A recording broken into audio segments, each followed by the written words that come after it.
Hello student.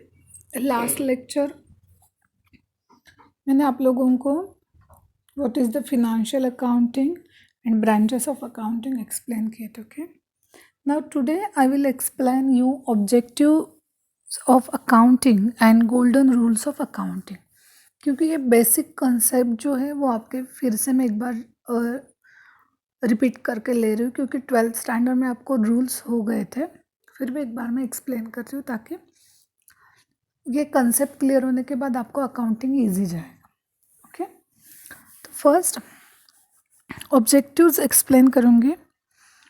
The main objective of accounting is to provide financial information to various interested parties. Okay, these financial information is normally given via financial statements which are prepared on the basis of generally accepted accounting principles. आपने सुना होगा gap, GAAP means generally accepted accounting principles. Okay, क्योंकि जो हमारा business होता है या फिर लार्ज स्केल कंपनीज होती हैं, उनका डे टू डे जो अकाउंटिंग है या डे टू डे जो काम चलता है या फिर जो प्रॉफिट एंड लॉस है ईयर एंड को जो हम फाइंड आउट करते हैं, वो कैसे पता चलेगा? तो कैसे पता चलेगा? जब हम profit and loss statement prepare करेंगे, बैलेंस शीट प्रिपेयर करेंगे, दैट टाइम हमें वो समझ में आएगा। ओके, और जो हमारे शेयर होल्डर्स होते हैं, क्रेडिटर्स होते हैं, बैंकर्स होते हैं या फिर इन्वेस्टर होते हैं, उनको क्या है, वो हर रोज़ डेली कंपनी में आके नहीं देखेंगे ना, हाँ आज कितना प्रॉफिट हुआ, आज कितना प्रोडक्शन हुआ, ओके इतने रुपीज़ का अगर प्रोडक्शन हुआ है तो सेल्स कितना हुआ, पॉसिबल नहीं है ना डे टू डे ये देखना। इसलिए हम क्या करते हैं, स्टेटमेंट प्रिपेयर करते हैं, profit and loss and balance sheet, trading account, और उससे हमें क्या मिलती है, फिनेंशियल इंफॉर्मेशन मिलती है। और जो मैंने अभी बताया वाया फिनेंशियल स्टेटमेंट, जो इन्फॉर्मेशन हमें चाहिए वो कैसे मिलती है, स्टेटमेंट से मिलती है। ओके, और इसके लिए हम क्या यूज़ करते हैं, जनरली एक्सेप्टेड अकाउंटिंग प्रिंसिपल, जिसे गैप बोलते हैं, मतलब जो प्रिंसिपल्स है उस हिसाब से हम स्टेटमेंट बनाते हैं। There are various accounting standards developed by professional accounting bodies all over the world. In India these are governed by the Institute of Chartered Accounts of India, and in US the American Institute of Certified Public Accounts, and is responsible to lay down the standards. The Financial Accounting Standard Board is the body that set up the international accounting standards. These standards basically deal with accounting treatment of business transactions and disclosing the same in financial statements. अगर आप लोगों को institute देखनी है CA की, मतलब chartered accounts की, तो वो BBYD में है। और अगर CS की आपको इंस्टीट्यूट देखनी है, कुछ इन्फॉर्मेशन चाहिए, तो वो मुकुंद नगर में है। और अगर आपको ICW की कुछ इन्फॉर्मेशन चाहिए तो वो सहकार नगर के उधर है। अगर आपको कुछ CA, ICW, CS ऐसे कोर्स करने तो ऑनलाइन तो इन्फॉर्मेशन मिलेगी ही, और अगर आपको इंस्टीट्यूट में जाके इन्फॉर्मेशन चाहिए तो ये 3 जगह पे ये इंस्टीट्यूट है। ओके, और अब न्यू रूल ऐसा आ रहा है कि 10th में अगर आप हो तो आफ्टर 10th ही आपको रजिस्ट्रेशन, मतलब आप रजिस्ट्रेशन कर सकते हो CA के लिए। ऐसे GR निकला है, लेकिन अभी तक वो ये नहीं इम्प्लीमेंट नहीं किया है, शायद से नेक्स्ट एकेडमिक ईयर से वो इम्प्लीमेंट होगा। The following objective of accounting, मतलब मैं जो 3-4 ऑब्जेक्टिव्स है वो मैं एक्सप्लेन करती हूँ आप लोगों को। First one is to ascertain the amount of profit or loss made by the business, that is to compare the income earned, the expenses incurred and the net results thereof. Second one is to know the financial position of the business. That is to asset what the business own and what it owns. Okay, what the business owns and what it owns. Then third one is to provide a record for compliance with the status and laws applicable. Next, to enable the readers to assess progress made by the business over a period of time. And one more thing is the disclose information needed by different stakeholders. Okay, ये हो गए हमारे objectives जो हम financial statement prepare करते हैं वो इस हिसाब से और रूल्स के हिसाब से हम बनाते हैं. ओके, उसके बाद जो बेसिक टर्म है, for example transaction means what, profit means what, liability means what, वो मैं आपको एक्सप्लेन करती हूँ. First, transaction means what 12th में आप लोगों ने सीखा है. Transaction means a business activity which involves exchange of money or money's making or money's worth between parties. Okay, transaction means business activity which involves exchange of money or money's worth between parties. Okay, that is purchase of goods would involves receiving material and making payment or certain and obligation to pay to the supplier at a future date. Transaction could be a cash transaction or credit transaction. When the parties settle the transaction immediately by effecting payment in cash or by check, it is called a cash transaction. In credit transactions, the payment is settled at a future data as per agreement between the parties. Okay, and goods means these are things or article or commodity in which a business deals. These articles or commodities are either bought and sold or produced and sold. For example, a grocer will buy and sell grocery items, or a farmer मतलब medical shopkeeper sell a medicine. Okay, and one more example is a machine manufacturing company. The machine are goods as they are frequently made and sold, but for the buying firm it is not goods as the intention is to use it.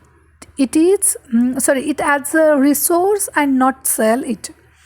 These are the difference must be carefully understood. Okay, goods and मतलब manufacturing होती है वो goods होते हैं और जो shopkeeper cell करते हैं वो भी गुड्स होते हैं, लेकिन दोनों में थोड़ा डिफरेंस होता है. Okay,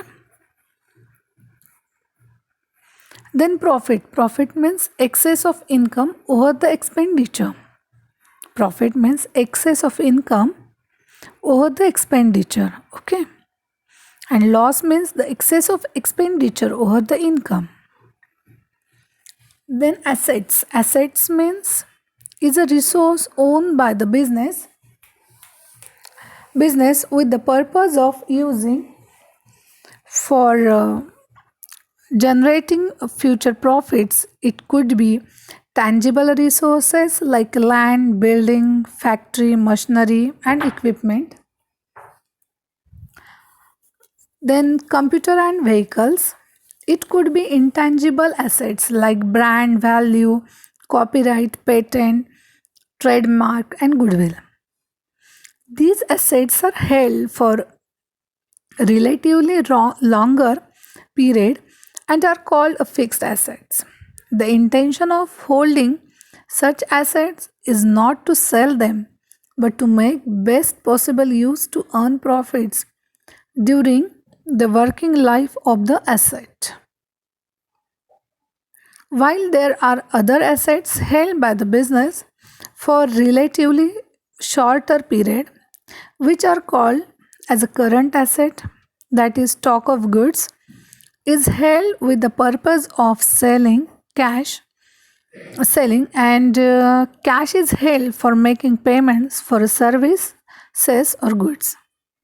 Understanding this understanding the concept of fixed and current asset is important, as you will notice a separate accounting treatment is required for them. Okay, asset जो होती है वो एक टैंजिबल होती है और एक इनटैंजिबल होती है. टैंजिबल मतलब हमें दिखाई देती है, मतलब बिल्डिंग हम देख सकते हैं, फर्नीचर देख सकते हैं, लैंड देख सकते हैं. Okay, but goodwill and copyright हम नहीं देख सकते. ओके, गुडविल भी एसेट है. ओके, कॉपीराइट भी एसेट में आती है, ट्रेडमार्क भी एसेट में आता है. ट्रेडमार्क हम समझ सकते हैं कि हम एक लोगो है वो देख सकते हैं. ओके, बट गुडविल हम देख सकते हैं, कॉपीराइट देख सकते हैं क्या? नहीं देख सकते, बट फिर भी वो एसेट्स है. ओके, जो दिखाई देती है वो टैंजिबल एसेट होती है और जो नहीं दिखाई देती वो इंटैंजिबल होती है. ओके, लेकिन गुडविल की वैल्यू होती है. गुडविल की क्या होती है? वैल्यू होती है अपने आप, इसलिए वो एसेट में जाती है. अगर देखो हमारी कंपनी न्यू है तो उसका कुछ गुडविल रेपुटेशन मार्केट में नहीं होता है, बट कुछ ईयर्स या कुछ कोई कंपनीज थोड़ी दिन में ही अपनी गुडविल या रेपुटेशन बनाती है.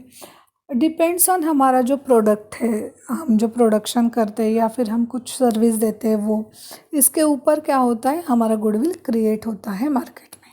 ओके, देन लायबिलिटी जो होती है वो लायबिलिटी एंड कॉन्टिंजेंट लायबिलिटी दो पार्ट है उसके. Okay, liability means it is an obligation of financial nature to be settled at a future data. Okay, and it represent amount of money that the business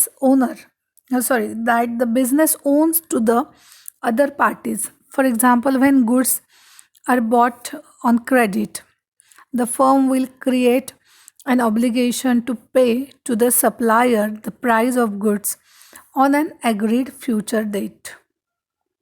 Or when a loan is taken from bank, an obligation to pay interest and principal amount is created. Depending upon the period of holding, these obligations could be further classified into long-term liabilities and short-term or current liabilities. Okay, a credit purchase of goods on 60-day credit will be a short term liability. Credit purchase मतलब कोई भी अगर आप purchase करते हो, कुछ goods purchase करते हो या फिर रॉ मटेरियल परचेस करते हो, तो उसके पैसे आपको 60 डेज में देने पड़ते हैं या 60 डेज तक देने हैं, तो उसे शॉर्ट टर्म लायबिलिटी बोलते हैं. Okay, and the salary payable to the staff is short-term liability also. A 7-year term loan would be a long-term liability. 7-year term loan is a long-term liability. The difference between the two is important from the disclosure point of view. जब हम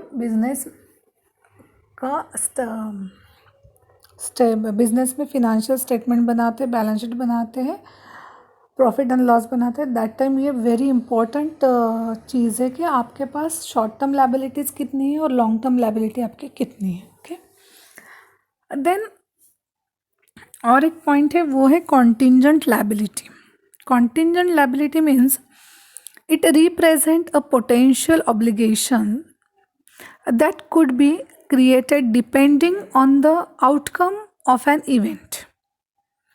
That is, if a supplier of the business files a legal suit, it will not be treated as a liability because no obligation is created immediately. Okay, if the in case of the case is given in favor of the supplier, then only the obligation is created. Till that is treated as a contingent liability. Okay, contingent liability is not recorded in books of account but disclosed by way of a note to the financial statement. Contingent liability जो होती है उसकी कुछ record नहीं होता है, लेकिन as a book में रिकॉर्ड नहीं होता है, लेकिन जब हम क्लोजिंग करते हैं दैट टाइम वो स्पेसिफिक मेंशन करते हैं कॉन्टिजेंट लाइबिलिटी है. ओके, देन कैपिटल आप लोगों को पता है capital means what and drawing means what, फिर भी एक्सप्लेन करते हूँ मैं. Capital means it is amount invested in the business by its owners. It may be in the form of cash, goods, or any other assets, which the proprietor or partner of business business invest in the business activity. From business point of view, capital of owners is a liability which is to be settled only in the event of closure or transfer of the business. Okay, it is not classified as a normal liability for corporate bodies. Capital is normally represented as a share capital. Capital क्या होता है? जब हम business start करते हैं, जो भी partners है, ओनर्स है, वो खुद पैसे देते हैं, इन्वेस्ट करते हैं, उसे कैपिटल बोलते हैं. और ड्राइंग मतलब क्या होता है? जब हम बिजनेस में से बिजनेस का मतलब हमारा पर्सनल अकाउंट होता है एक और एक बिजनेस का अकाउंट होता है, और बिजनेस अकाउंट में से अगर हमने कुछ पर्सनल यूज़ के लिए पैसे लिए तो उसे क्या बोलते हैं? ड्राइंग्स बोलते हैं. Drawing means it represents an amount of cash, goods, or any other assets which the owner withdraws from business for his or her personal use.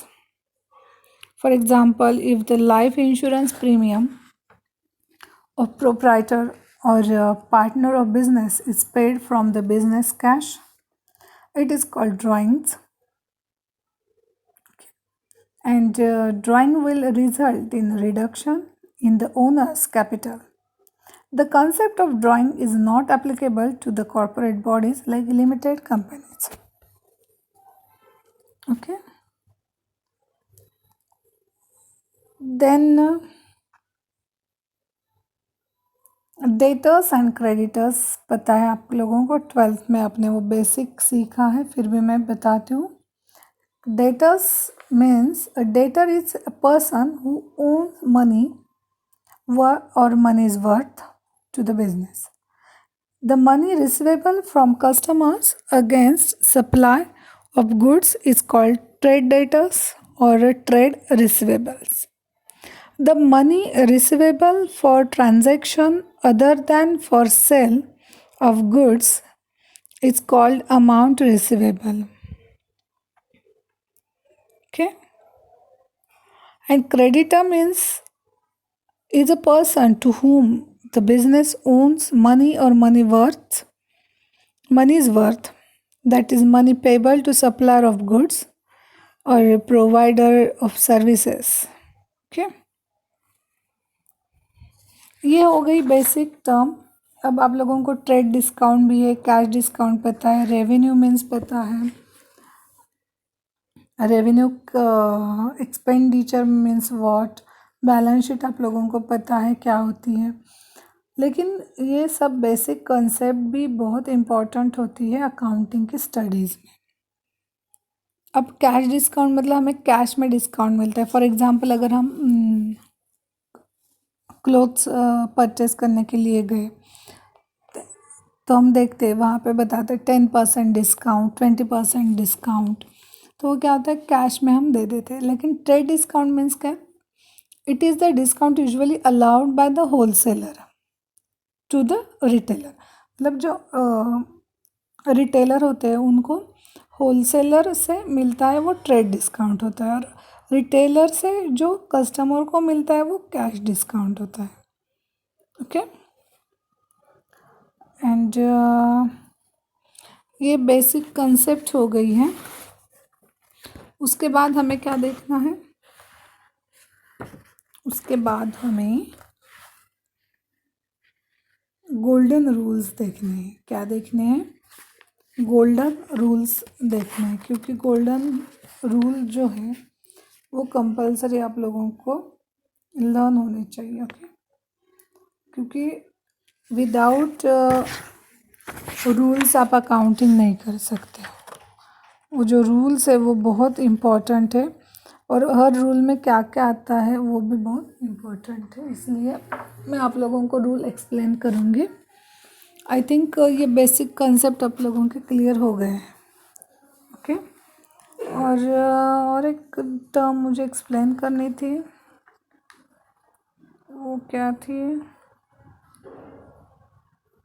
हाँ, revenue expenditure. Okay, capital and revenue हमें पता है, हम लिखते हैं अच्छे से। Okay, capital expenditure and revenue expenditure. Okay, capital expenditure means these represents expenditure incurred for the purpose of acquiring a fixed asset which is intent या फिर which is explained to be used over long term or for earning profits. Their form, for example, amount paid to buy a computer for office use sorry, is a capital expenditure. At times, expenditure may be incurred for enhancing the production capacity of the machine. These also will be capital expenditure, and the capital expenditure forms part of the balance sheet. And the revenue expenditure means expenditure incurred to earn revenue of the current period, and the benefits of revenue expenses get in the year of the incurrence. For example, repairs, insurance, salary, and wages to employee. The revenue expenditure results in a reduction in revenue. It forms part of income statements. Okay. And net worth करके एक word है जो हमें accounting में बहुत time use होता है। Net worth means excess of total assets over the total liabilities of the business. Technically, this amount is available to be distributed to owners in the event of closures, okay, of the business after satisfying all liabilities. That is why it is also termed as owner's equity. A profit-making business will result in increase in the owner's equity, whereas losses will reduce it. Okay? I think इतनी concept आपको ठीक है, क्योंकि basic concept चाहिए। Then the concept of debit and credit भी हमने explain कर दें। What is the debit side, मतलब डेबिट डेटर्स क्या होता है और क्रेडिटर्स क्या होता है। ओके, उसके बाद में टाइप्स ऑफ अकाउंट्स लूँगी, उसमें पर्सनल अकाउंट है और इम्पर्सनल अकाउंट होता है वो। और उसके बाद जो इम्पर्सनल अकाउंट होता है उसमें ही हमारे अकाउंटिंग रूल्स इंक्लूड होते हैं। ओके, तो मैं वो एक्सप्लेन करूँगी। आई थिंक आप लोगों को यहाँ तक जो कंसेप्ट मैंने बताई थी वो अच्छे से समझ में आ गई है। ओके। अब आप लोगों के पास अगर 12 का बुक है तो आप लोग क्या करो, एक बार वो रीड करो। 11th और 12 का बुक है अगर आपके पास तो। और जो साइंस बैकग्राउंड से है, मतलब 11th-12 साइंस से किया है या फिर आर्ट साइड से 11th-12 हो गया है और अभी कॉमर्स में एडमिशन लिया है, तो वो बच्चों के लिए तो मैं कंपलसरी बोलूँगी आप लोग फर्स्ट 11 का बुक जो है अकाउंटिंग का वो ले लो, वो रीड करो। जैसे जैसे आप रीड करोगे आपको पता चलेगा क्या क्या है बेसिक, और उसमें अगर कुछ आपको प्रॉब्लम है तो आप मुझे पूछ सकते हो कि बेसिक कंसेप्ट हमें नहीं पता है। लेकिन मैंने आज और कल के लेक्चर में जो बेसिक कंसेप्ट बताई है उस वही कंसेप्ट है, लेकिन वो डिटेल में मैंने थोड़े शॉर्ट में आप लोगों को एक्सप्लेन की है। लेकिन 11th-12 के जो बुक है उसमें आपको ये पूरा मिल जाएगा। ये क्यों बता रही हूँ मैं, क्योंकि अगर आपके पास कुछ बेस नहीं है तो अभी फ़िलहाल आप पास हो जाओगे, पासिंग का कुछ प्रॉब्लम नहीं होता है। लेकिन जब आप इंटरव्यू फेस करोगे या फिर बिजनेस स्टार्ट करना है, दैट टाइम आपके पास बेसिक अगर नॉलेज नहीं है तो थोड़ी दिक्कत आती है। और जब बिजनेस खुद का है तो ठीक है, मैं बोलती हूँ ओके नो प्रॉब्लम। बट अगर आपको जॉब करना है तो इंटरव्यू के टाइम आपको ये बेसिक कंसेप्ट ही पूछते हैं।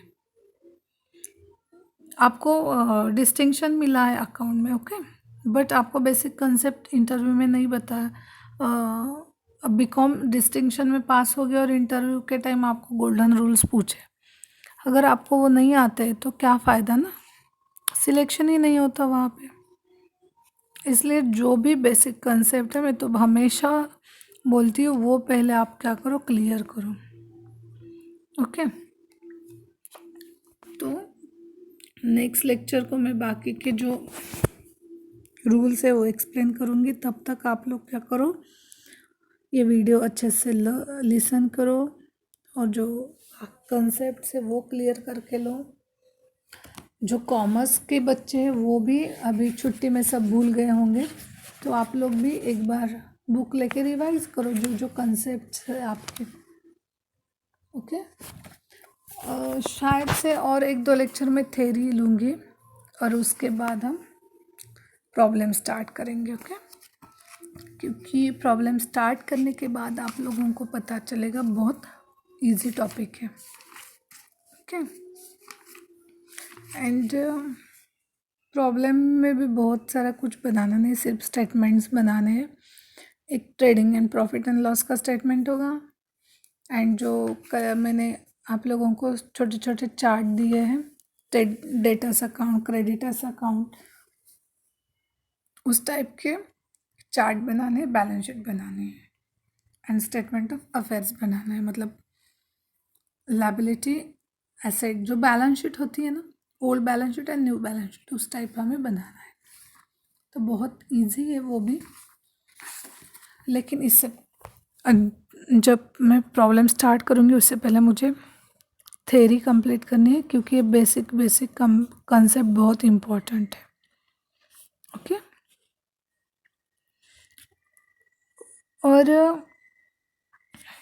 आप लोगों को debit side and credit side पता है, ओके।